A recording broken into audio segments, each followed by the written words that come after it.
want to do a focus on painting with the masters, and I want to examine Georgia O'Keeffe's watercolors. So let's hop inside and get started right away. Today I want to look very closely at Georgia O'Keeffe's watercolors, and even though they're not a significant part of her work, they play a big role in the early part of her career. Even in these early works, she's showing how she's seeing things abstractly and seeing things in a series of big shapes and color.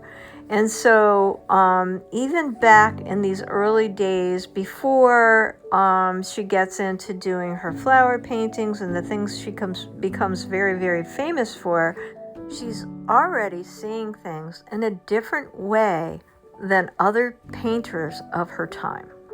Very often you'll hear Georgia O'Keeffe as being one of the first female abstract painters, but it's incorrect, as Georgia O'Keeffe is actually one of the first abstract painters. So she was one of the forerunners of the abstract painting genre. So she wasn't just one of the early female abstract painters, but she was actually one of the first abstract painters of her time. In these paintings, you can really see how she delicately handles the subject matter. And these, they're called Evening Star. Both of these, they're numbered, and she really handles the watercolor medium in such a delicate way.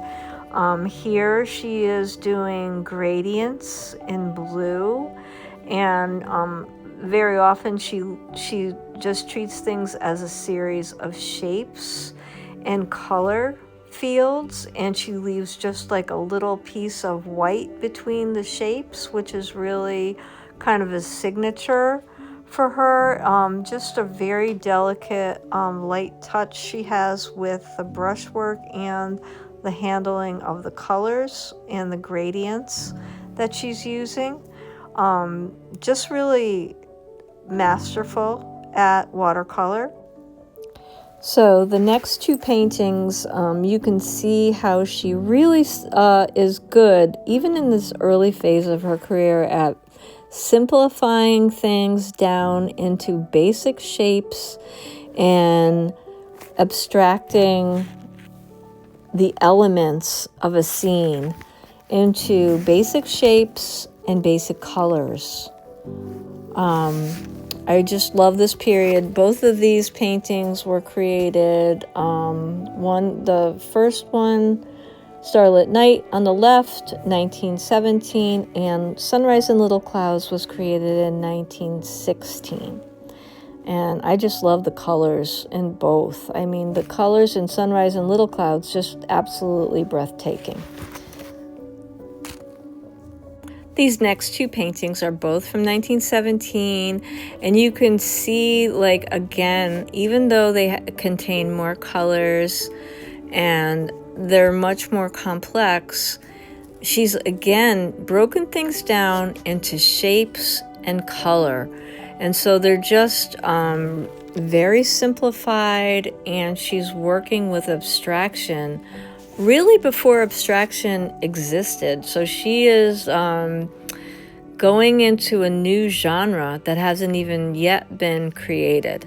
And these are just absolutely stunning paintings, all in watercolor.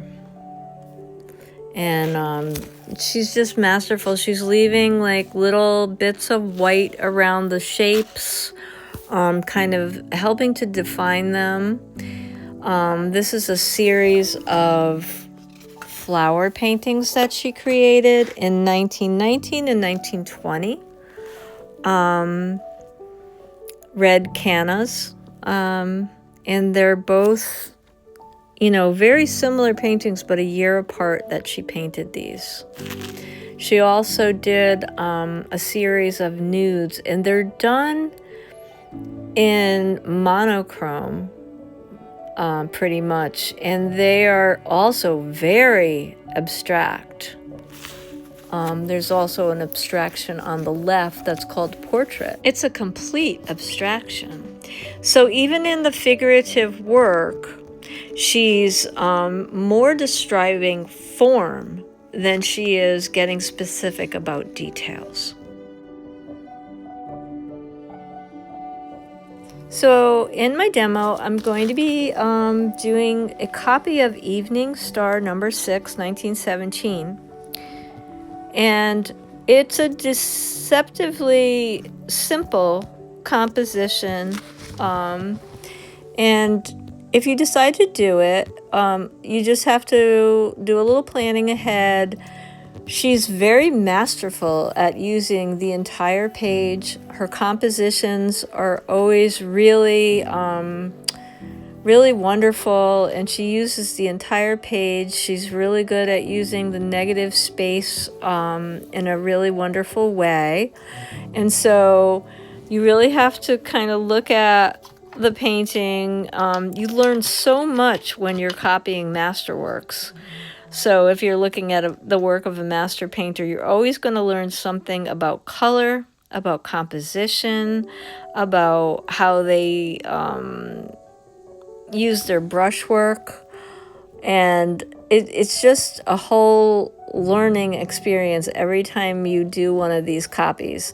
So it's never a waste of time to do master copies because you are always going to come away having learned something. So in this particular painting, I used, I think, 4 colors. I used lemon yellow, I used cadmium red, I used a little bit of scarlet red, and I used ultramarine blue.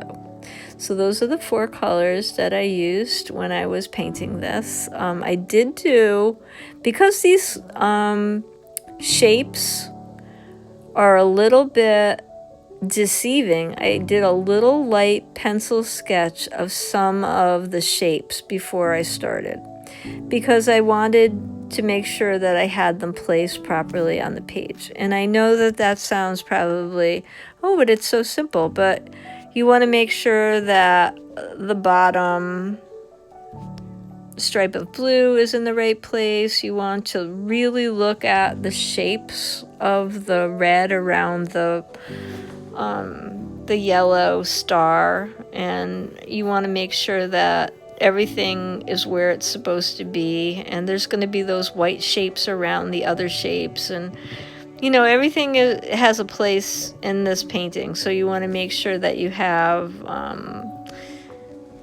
everything where it's supposed to be. So the little light pencil sketch I did just got me, made sure that all my little pieces were where they were supposed to be. I didn't do a detailed drawing or anything. I just, put a couple lines down so I could orient myself before I started.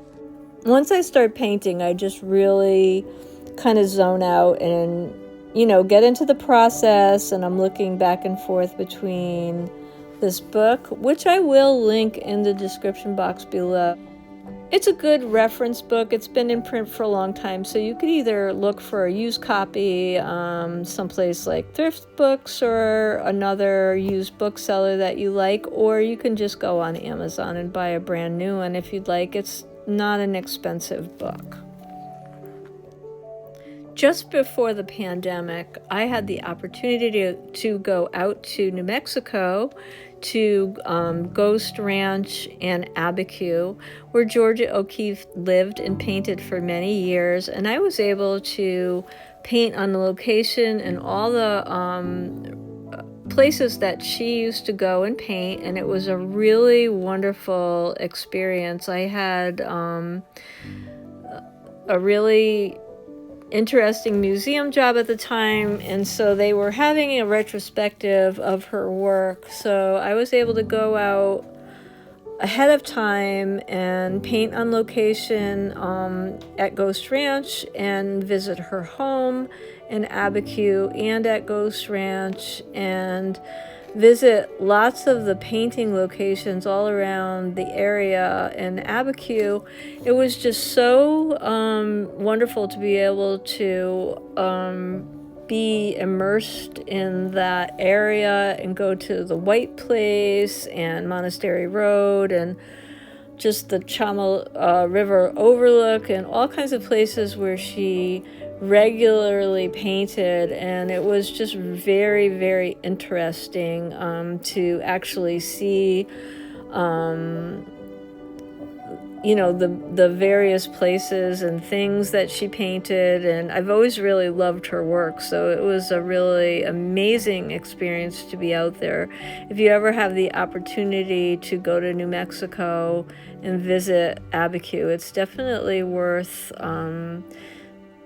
visiting the Georgia O'Keeffe Museum in Santa Fe and also her home and Ghost Ranch in Abiquiu. Here I'm re-wetting some of the red paint in some of the areas, because what she does here, where it looks like it's black, is really she just dripped in some of the blue paint and allowed it to run.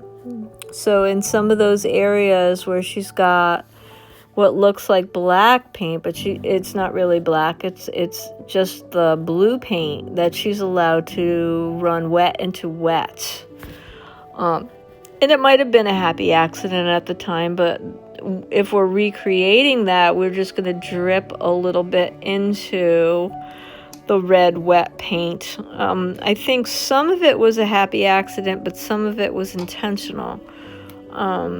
And she's not using black at all, and it's just kind of what happened when the blue and the red touched and blended right on the page. She allowed that to blend on the page, and then again the orange just kind of pooled up into the blue on the bottom, and that just happened, so I think she was, experimenting. I was really looking very, very closely at some of the other watercolors, and it looks like she also made intentional paint blooms, water blooms, which are just when you have a very wet wash and you add drips of water into the wet paint, and it creates a bloom, a water bloom, and it seems like she knew about those kind of techniques and used them in some of the other paintings I've noticed.